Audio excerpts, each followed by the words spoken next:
Hello and welcome to the Podium. Okay, let's do it. Presented by Rich Newman, Hannah England, and myself, the guest, Sikhalo Maguni. Unfortunately, we've had a little bit of a technical error. It sounds like now everyone's piling this all on me because it's my fault. It kind of is my fault, isn't it? You aren't the tech guy, Rich. We're a team. The three of us are a team. We've had a technical error. We recorded the pod and I am devastated. It didn't record. So what we're going to do is we're going to do a very compressed version of the conversation which we've just had. So where do you want to start, Rich? I want to start with the fact that we're going to have the attitude here of a really good relay squad. Like, there genuinely is no blame. Like, I know you're feeling like this is your fault, but it really isn't. Well, what happened was... You can't be passive here and ask you to take responsibility. We've actually got witnesses around here who've listened to the entire podlet. So it's been a very exclusive audience. It's a racing incident. Like, well, it's fine. We rerun. So we're not going to do... This is going to be very short because we've already spoken for 40 minutes. We did actually check it and it was recording. And I think something has happened. And it is gutting. And the reason why we didn't get up to check everything is because we actually had some fantastic atmosphere shots in the background. It's still recording, isn't it? Thank you, Sikhalo. We had some amazing sounds behind us of the Swiss fans celebrating Audrey Werro's win. It was great. Maybe we'll capture it tomorrow night instead. Something similar. Something very similar. So what we're going to do is keep this quite short. We're going to talk about the women's 800 metres won by Audrey Werro ahead of Keely Hodgkinson and Femke Broeders-Bol. I feel like I've done this already. 1:54.81, the winning time from Audrey Werro. Where would you like to start? In theory, if you did it the second time, I should be able to give a better answer, but I'll probably give the same answer. I was very impressed with Audrey Werro's composure, having had that fall yesterday, and being in the preview. I sort of said, we were asking her to do something she's never done before: put together 3 good races, deliver her best performance in the final, and win something. And I think the poise she showed, for me, the crucial moment with Audrey Werro was being patient in the first 200, that only, she says, a 28 through the first 200, and then waiting that extra bend and then hitting it with 500 metres to go. Because I think we all know she can run hard from the gun. Maybe it adds that bit of doubt for Keely, like what's she going to do, what's happening? Is Keely thinking that for 300 metres? And then Werro goes. And I think that patience in the first 300 is what gave Werro the strength in the last 40 or 50 to not really be vulnerable. I think she held the gap. I don't think she had anything left in the tank. I don't think she could have done any more, but she also didn't falter. And if she'd faltered at all in the last 50, the last 40, Keely would have got the gold. It's a championship record set 44 years ago, which has been broken, and it just shows the strength that the women's 800 metres has at the moment. This is not a European Championship final,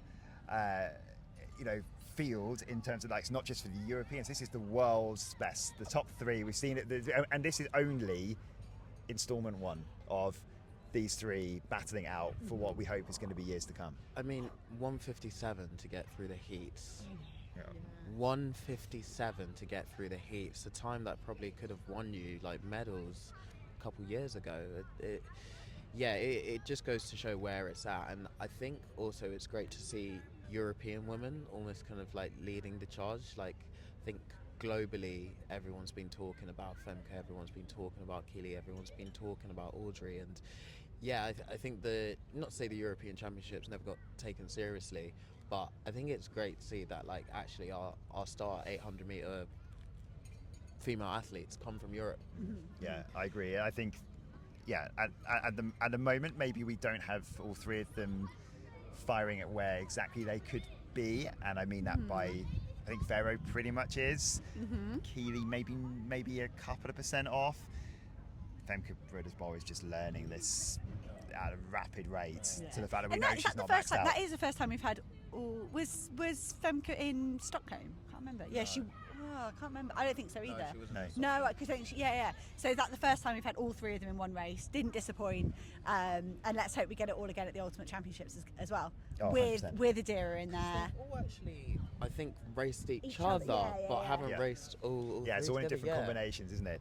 And that's the thing, to say it was the most highly billed race of the championships. Everyone was buzzing about the atmosphere. It's been fantastic. We've just seen Full Werro, house. Werro being like a pantomime performer, like popping in and out to the crowd go wild. Keely gave a gamely wave, and then we haven't seen her since. No, but to say it was really hotly anticipated, it delivered. But ultimately, it went to the form book. Really, we can't really argue it didn't go to the form book. And I think if someone told you prior to the race that was going to be the outcome, I don't think anyone would have probably been surprised by that. That still doesn't take the edge off. And that's what I love about like endurance running when it goes well, or championship running when it goes well. Got a predictable result, if you like, but it was still pretty good. Depressing situation where we've done this whole podcast and now even the bins are being emptied and being taken away. It feels like this is really end of the night stuff. In terms of Keely, she couldn't have done anything differently. Just Werro's too strong. There was all these little moves it looked like we were seeing from Keely, but every single time Werro responded. So that was interesting. What you guys broke on version 1. No, I am so interested because I didn't really pick up on those. Yeah, that you guys think Keely was trying to get past. I kind of took it as she was just trying to be like close enough to not give Werro any extra hope. But if you think there were some sort of little moves that were getting dampened. Yeah, well, it was just like this like mini kind of yo-yoing between the two. It felt like whenever Keely tried to even just get on her shoulder, Audrey was like, nah. That ain't happening. Like, you're not even going to be remotely close to me. So I think that's what I mean when I speak about those sort of like mini surges where like Keely was just trying to get on the shoulder and Werro was just she just kept on going, and the strength she has, I would love to see the sessions that she does. I probably wouldn't want to do them given what I've done for the 800 meters today. What did you do for the 800 Yeah, today? you've done your media race today. I just Come on, stop mincing your words. What did you do? I think I ran like 3:03, and I think that a delusion. I thought I could break 2. You what? 2? Did you? I was like, yeah, I'm not laughing at you, mate. I'm not laughing. I thought I was 2 minutes. I thought like Sure, going through. You know what? The pros make it look so easy going through in 60. So I'm like. And yeah, I guess maybe it's like this arrogance, and I think my girlfriend would describe it as like me just being a typical man, thinking I can do like everything. So but 3:03. 3:03. We'll be back in 2 years. I mean, I don't think I can run 3:03 right now, so I won't laugh at you. Okay, because we've done this already, what we're going to do, I've decided what we're going to do is we're going to do like some quick fire, very, very quick points, like from one person with 1 point, and then we move on, okay? Rich wants a beer, can you tell? Well, it's too late for that, I think. Needs a beer. He so- drove 5 hours to get here today, Rich. So first up, I'll talk about I did. The men's 200 metres, it's won by Owen Anson, 1995, with a tailwind. It is a little bit problematic. He's facing potential disciplinary issues from the National Anti-Doping Agency of Germany. Letter of charge has been issued for failure or refusal, we don't know which, to submit a test. He didn't accept a potential 3-year ban, so basically it could be 4 years if he's proven guilty. He doesn't. He says he's innocent. He's going to fight this charge. So the reason why it's problematic is because there is a disciplinary case coming and it has not been resolved. However, like I say, he says he's innocent. He's not in the relay team. He won the race ahead of Zana Hughes, and a joint bronze was given in this one. Women's 10,000 metres, won by Nadia Batacleti.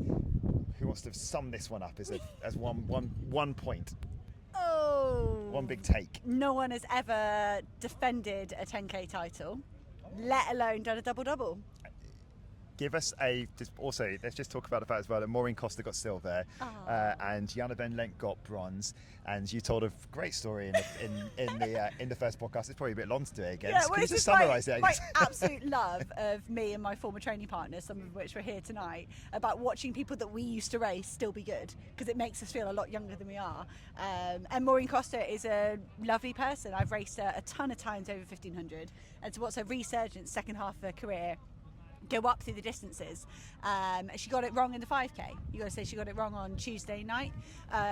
Didn't get her tactics spot on to find her potential or challenge Batacleti, and she did tonight, and she got silver, and I'm delighted. Sikhalo, do you want to take on Karsten Warholm? 50, 46, Yeah. 46, 54, 46, 63. 46, 63. But you did that with no notes, Sikhalo. So the fact that you even came to have a go was really Yeah, good. I mean- I wouldn't have done it. That's what That's about as arrogant as you thinking you can run sub 2. Yeah. I'm actually just never going to hear that. It's about 2/10 Thank God slower it than was temporary. Sikhalo. Thank God this is like a temporary, like... It's probably not recording anyway. Yeah, that's right. Yeah. Thank God I'm on a free trial with this podcast. It's I'm about not on the full subscription. 46.63. It's about 2/10 slower than Sikhalo can run a 400 meter hurdles. God, yeah, absolute, But a championship record anyway. absolute beast. I think, just how he. I think what was impressive actually is that early in the champs day one, you come out and you commit to doing the mixed relay, and then you go and you boss it in your event. That's 2 golds you've got, and I personally want to see more of this from athletes, like more of like them taking the mixed relay seriously, and also just coming out and bossing their event as well. I mean, so exciting to see what he's then going to do on the world stage. Him versus Dos Santos, that will be spicy, very spicy. Men's high jump, Gianmarco Tamberi is back in the 230s. Not been there since 2024, and entertaining the crowd as well. He won in 2 meters 32 ahead of Oleg Doroshuk. Matteo Scioli came third, but he had to retire at 2:30 due to what looked like a hamstring issue. But it's all about Tamberi because he was orchestrating the crowd. He sang happy birthday to his daughter who's celebrating her first birthday today. I mean, and we were saying it kind of that was just when the crowd were getting ready for the women's 800 meters, so that was full focus on that. But he was just, the whole crowd was singing happy birthday to his 1-year-old. I feel like he the probably whole wasn't there, I'm sure. No, I think I don't know. she? She's in Birmingham for sure. It's been lovely. Way past her way bedtime. way past their bedtime. Way past my bedtime now. No, Luke, do you want to be on the pod again? No, he Get doesn't. him in. Get him in. It's Is just take two. is it still recording? That's Yeah, the it's still important thing. Don't. No, he doesn't even know. He doesn't even know the joke he's made. But yeah, that whole That's fan not, of, it's not even funny. You it's don't not know the even half of funny. it. So that was Luke. You didn't see it in the shot, obviously. If you're listening to it, that is Luke Gunn. That is Hannah's husband. That's all I'll see of him this weekend. That's Is that it? That's I've one seen him done. more than you say it, because he caught me in town with a McDonald's milkshake. He did and show you, I felt really embarrassed about it. I don't know why.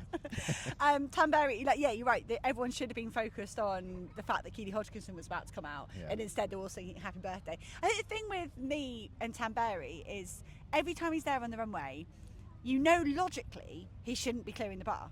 You said he looked, pants. You put it nicer than that, but the qualification wasn't great. This is only his 3rd competition of the season, and he barely made the final.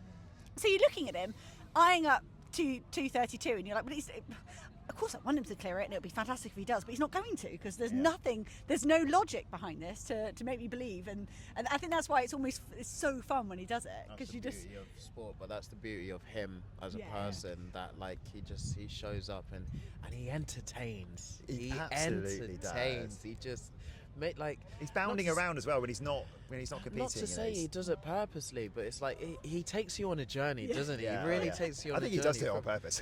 yeah. Do you know, did you guys gather, that really bad haircut for the guy in the 200, the hot cross bun? Yeah, that was Tamberi. Was it? Yeah, so because Tamberi was captain, and Dezo said, do what you want, do whatever you want. He's like, do you know what I loved about it? We didn't get to talk about that on the podcast yesterday, but obviously, so his name is, I'm sure the pronunciation is better than Deza, but the fact his name is Deza, and he's come to a European Championship in Birmingham, and he's got his and the lads have gone and done this to his hair. He's going out for the points now. Lads. Go on, Deza. Yeah, such a Deza thing to do. You're right. So what came first? Yeah, the name or the haircut? Yeah. But the fact that he went all the way through to the final, Deza. Yeah, and he did. looking like a hot cross bun. Fantastic stuff. But Tamberi created that. Not only is he entertaining us over on the other side of the track, he also created Deza. And I reckon so. If anyone ever thought he's done at the age of 34, right? Yeah. And then you wonder whether even Doroshuk was thinking, I can beat this Tamberi, and then Tamberi does that, and he must think, I can't believe this is. We're back here again. That one thing I'd love to see is a lot of the older athletes just coming and just still showing it's not always about these new prodigies. We've been in this game, we know how to win, and we can, like, even watching Mark English yesterday, watching this today. Maureen Costa as Maureen Costa as well. I think it's just, I think what it is it's almost like reassuring for a lot of people that it doesn't have to click at 18 years old. It doesn't have to click at 22. You just need to stay in the sport, and even me, I'll be staying in the sport as well. It doesn't have to click for me now. But Can't wait to hear what media race you're doing next, and we'll get Luke to coach you for it. Yeah. It'll be all good. Jorien van Klinken won the women's discus 67 metres 67, which was her first attempt, and that was good enough, and she won ahead of Shanice Kraft, and Vanessa Kamgo got her first major medal. Let's leave it there. The heptathlon we'll touch on tomorrow when it's all completed, but as we speak, Adriana Sulek-Schubert kind of goes back to your point, not as old, but come back starting a family, is leading the way as we go into day 2. Maybe you enjoyed that. Maybe the chaos was good. I don't know. We left a lot on the, I'd like to say cutting room table, but there's nothing to cut.